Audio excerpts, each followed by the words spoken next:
2021년 4월 30일 금요일, 오늘 함께 나눌 말씀은 마태복음 5장 1절에서 12절 말씀입니다. 예수께서 무리를 보시고 산에 올라가 앉으시니 제자들이 나아온지라. 입을 열어 가르쳐 이르시되 심령이 가난한 자는 복이 있나니 천국이 그들의 것이며, 애통하는 자는 복이 있나니 그들이 위로를 받을 것이며, 온유한 자는 복이 있나니 그들이 땅을 기업으로 받을 것이며, 이에 줄이고 목마른 자는 복이 있나니 그들이 배부를 것이며, 긍휼히 여기는 자는 복이 있나니 그들이 긍휼히 여김을 받을 것이며, 마음이 청결한 자는 복이 있나니 그들이 하나님을 볼 것이며, 화평하게 하는 자는 복이 있나니 그들이 하나님의 아들이라 일컬음을 받을 것이며, 의를 위하여 박해를 받은 자는 복이 있나니 천국이 그들의 것임이라. 나로 말미암아 너희를 욕하고 박해하고 거짓으로 너희를 거슬러 모든 악한 말을 할 때에는 너희에게 복이 있나니 기뻐하고 즐거워하라. 하늘에서 너희의 상이 큼이라. 너희 전에 있던 선지자들도 이같이 박해하였느니라. 아멘. 잠시 기도하시겠습니다. 우리의 모든 상황을 아시고 이해하시는 하나님, 이 아침에도 주님의 말씀 앞에 나아갑니다. 하루의 시작부터 끝까지 주님과 동행하며 우리의 삶을 통해 하나님의 빛나고 거룩한 영광이 흘러나기를 소망합니다. 우리를 긍휼히 여겨주시고 주님의 자비와 사랑으로 인도하여 주옵소서. 예수님의 이름으로 기도드립니다. 아멘. 마태복음 5장에서 7장까지를 흔히 산상수훈 또는 산 위의 가르침이라고 합니다. 산상수훈은 기독교 신앙의 핵심적인 내용이라 할 수 있습니다. 우리가 이 말씀을 통해서 가장 먼저 던져야 할 질문은 예수님은 어떤 분이신가입니다. 우리가 이렇게 질문을 던지게 되면 산상수훈의 말씀을 통해서 예수님이 누구이신지를 명확하게 이해하게 됩니다. 그리고 예수님께서 어떤 위치에서 어떤 목적으로 이 말씀을 주시는 것인지 또한 이해할 수 있습니다. 특별히 마태복음 5장 1절에서 12절에 기록된 팔복과 관련된 말씀을 묵상할 때 우리는 이 말씀에 대해서 이와 같은 질문을 반드시 던져야 합니다. 첫째, 누가 하나님 나라의 백성인가? 둘째, 하나님 나라의 백성은 어떻게 살아가는가? 셋째, 오늘 나는 어떤 사람인가? 마태복음 5장에서 7장까지의 전체적인 내용을 천천히 묵상하다 보면 우리는 예수님께서 분명 이 세 가지의 질문에 대한 답을 반복적으로 주시고 있다는 것을 알게 될 것입니다. 누가 하나님 나라의 백성인지, 하나님 나라의 백성이 살아가야 할 모습은 무엇인지, 왜 그렇게 살아가야 하는 것인지에 대해서 살펴보면서 이 말씀 앞에 선 우리는 어떤 사람인지를 돌아보고 하나님 나라의 백성으로서 우리가 마땅히 살아가야 할 삶의 모습을 회복할 수 있는 귀한 시간이 되기를 간절히 소망합니다. 궁극적으로 우리가 마주하게 될 말씀은 마태복음 7장 21절입니다. 나에게 주님 주님이라고 말하는 사람 모두가 하늘나라에 들어가는 것은 아니다. 하늘에 계신 내 아버지의 뜻대로 행하는 사람만이 하늘나라에 들어갈 것이다. 오늘 우리가 살아가는 모든 삶이 아무리 다른 사람들이 보기에 믿음이 있어 보여도 중요한 것은 사람들의 평가가 아니라 하나님의 기준입니다. 주님은 이 말씀을 통해서 우리가 앞서 던졌던 질문에 대한 하나님의 결론이 무엇인지를 알려주십니다. 자, 이제 하나님 나라의 왕이신 예수님께서 선포하시는 그의 나라의 가르침을 함께 살펴보겠습니다. 먼저 우리가 생각해야 되는 것은 예수님께서 이 말씀을 누구에게 주시느냐 하는 것입니다. 여러분은 이 산상수훈이 누구에게 주시는 말씀이라 생각하십니까? 1절의 말씀을 보면 이렇게 기록합니다. 예수께서 무리를 보시고. 가장 먼저 마태는 예수님을 향하여 많은 무리가 나아오고 있었다는 것을 알려줍니다. 마태복음 4장 23절에서 25절까지의 말씀을 통해 우리는 이미 예수님에 대한 소문이 사람들에게 널리 퍼졌고, 그래서 많은 사람들이 예수님을 보기 위해서 나아오고 있었음을 알 수 있습니다. 그런 다음에 예수님께서는 어떻게 하셨습니까? 산에 올라가 앉으시니 제자들이 나아온지라. 예수님께서는 자신을 향해 나오는 무리들을 보셨고, 그 다음에 하신 행동은 산으로 올라가 앉으셨다는 것입니다. 그러자 제자들이 예수님을 향해 나옵니다. 여기서 제자들이라 함은 마태복음 4장에서 예수님께서 부르셨던 그 제자들을 의미합니다. 마태복음 4장 18절에서 22절에서 볼 수 있는 그들은 어떤 사람들입니까? 하나님 나라의 왕이신 예수님께서 부르셨고, 그들은 그의 부르심에 순종하여 자신들의 모든 것을 버리고 예수님을 따른 자들입니다. 비록 아직 그들 각 사람 면면을 살펴보면 형편없고 보잘것없지만, 분명한 것은 그들은 하나님 나라의 왕 예수 그리스도를 따르기로 결단한 사람들이라는 것입니다. 예수님께서는 바로 그들을 향하여 이 말씀을 주시고 있습니다. 그러므로 우리가 산상수훈의 도입부에서 반드시 알아야 하는 것, 이 말씀의 1차 대상은 하나님 나라의 백성 된 자들이고, 그런 의미에서 자신의 모든 것을 버리고 주님을 따르기로 결정한 이 제자들에게 말씀이 먼저 주어지고 있는 것입니다.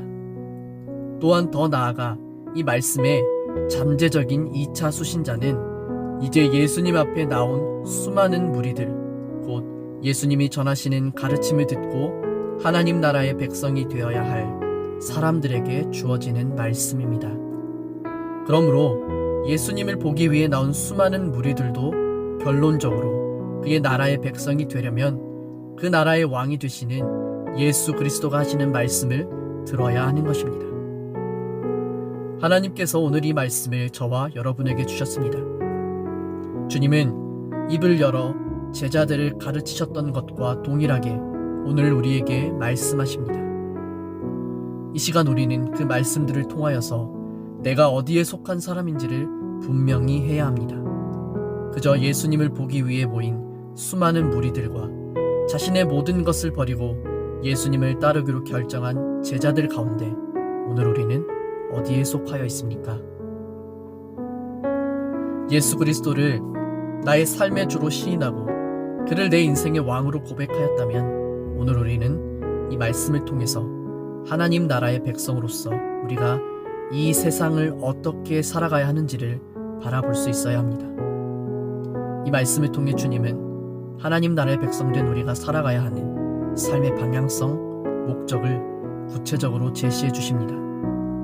그러므로 우리는 먼저 하나님 나라의 질서를 우리 삶 가운데 이루어야 할 뿐만 아니라 우리가 만나는 모든 영혼들에게도 이 복음을 전할 사명을 받은 존재라는 것을 기억해야 합니다. 두 번째로 왜 산상수훈을 주시는지에 대해서 구체적으로 생각해 보려 합니다.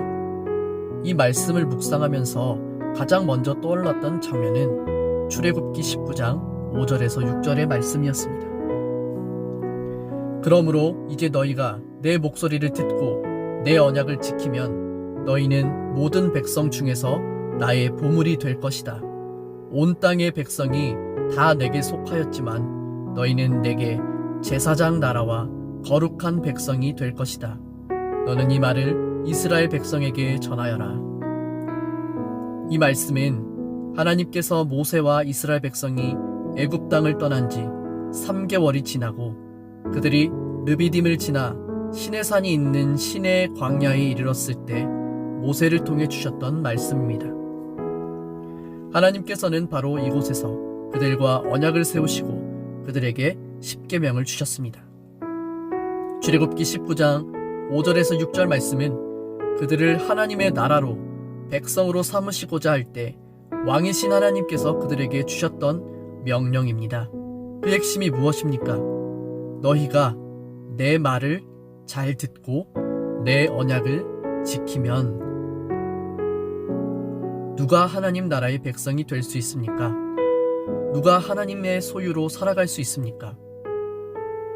하나님의 말씀을 기억하고 그 말씀에 순종하여 살아가는 자가 하나님 나라의 백성이 될 수 있다는 것을 우리는 출애굽기 19장 5절 6절 말씀을 통해 알게 됩니다. 그런데 이제 예수님께서 산 위에 오르셔서 제자들에게 더 깊은 의미로 하나님 나라의 백성에게 그 나라의 질서를 알려주십니다. 예수님께서 이 말씀을 그들에게 주실 때 그들이 그냥 지켜도 되고 안 지켜도 되는 그런 의미로 주신 것이 아닙니다. 마태복음 5장 20절에서 주님은 이렇게 말씀하십니다.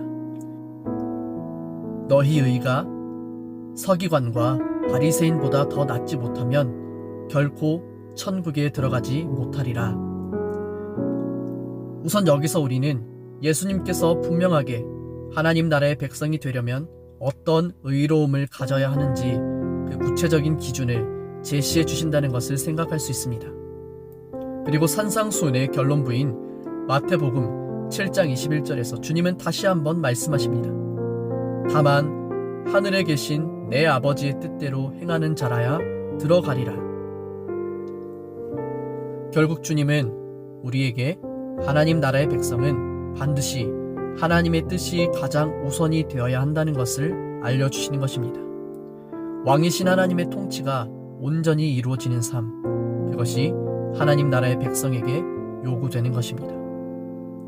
산상수훈은 그저 우리에게 하나님 나라의 백성이 되면 주어지는 8가지의 복을 알려주시는 것이 아니라 하나님 나라의 백성으로서 우리 가운데 이루어져야 할 온전한 하나님의 통치를 요구하고 있고 그 나라의 백성으로서 우리가 무엇을 추구하며 살아가야 하는지에 대해 말씀해 주십니다. 이제 이 말씀을 오늘 우리에게 적용해 봅시다. 예수님께서 산 위에서 하나님 나라를 선포하시고 그 나라의 왕으로서 왕의 명령을 주시는 것이 오늘 우리와 무슨 상관이 있습니까? 하나님이 오늘 우리에게 이 말씀을 주시는 것은 우리가 이 땅 가운데 하나님 나라를 경험하고 하나님 나라를 이루며 그 나라의 백성으로 마땅히 살아가야 할 삶의 모습을 알려주심이 아닙니까? 뿐만 아니라 이 세상 속에서 하나님 나라의 백성 된 우리는 구별된 삶을 살아가야 한다는 것을 알려주시는 것입니다. 우리는 세상과 달라야 합니다. 이제 하나님 나라의 왕이신 예수님께서 말씀하시는 그 나라의 질서를 듣고 그의 뜻대로 살아가야 하는 것입니다. 오늘 우리의 관심은 무엇입니까? 하나님 나라의 질서, 의, 이 모든 명령을 주신 왕이신 주님의 명령을 날마다 묵상하며 바라보며 살아가고 있습니까? 사랑하는 여러분, 오늘 하나님 나라의 백성된 우리 모두가 왕이신 주님의 명령에 집중할 수 있기를 바랍니다. 우리의 삶에 하나님이 정말 왕이시고 그가 우리의 창조주이시고 예수님이 우리 삶의 전부라면 오늘 우리는 산 위에서 우리를 향해 주시는 그분의 음성에 겸손히 귀를 기울여야 합니다. 주님은 오늘 이 말씀을 저와 여러분에게 주십니다. 그 나라의 소유된 우리에게 하나님의 의가 무엇인지, 그 나라의 백성이 이 땅에서 살아가야 할 삶의 모습이 무엇인지, 우리가 무엇을 추구해야 하는지, 이제 앞으로 보게 될 팔복의 내용들을 통해서 우리가 이 부분을 정확하게 깨달을 수 있기를 바랍니다. 오늘 이 시간은 산상수훈의 도입부를 살펴보았습니다. 그저 도입부일 뿐이지만 우리가 생각해 볼 점들이 너무나 많다고 느껴집니다. 우리는 그저 예수님을 보기 위해 나온 수많은 무리가 아니라 예수님을 따르기 위해 우리의 삶을 그분께 드리기로 작정한 사람들입니다. 그러므로 이제 나를 위해 죽으시고 부활하신 하나님의 아들 예수 그리스도를 나의 삶의 왕으로 주권자로 고백한 우리 모두가 오늘 하루를 통해서도 나를 향해 주시는 하나님 말씀에 집중하고 그분의 말씀이 우리의 삶을, 나의 삶을 인도하는 하루가 될 수 있기를 주님의 이름으로 간절히 축복합니다.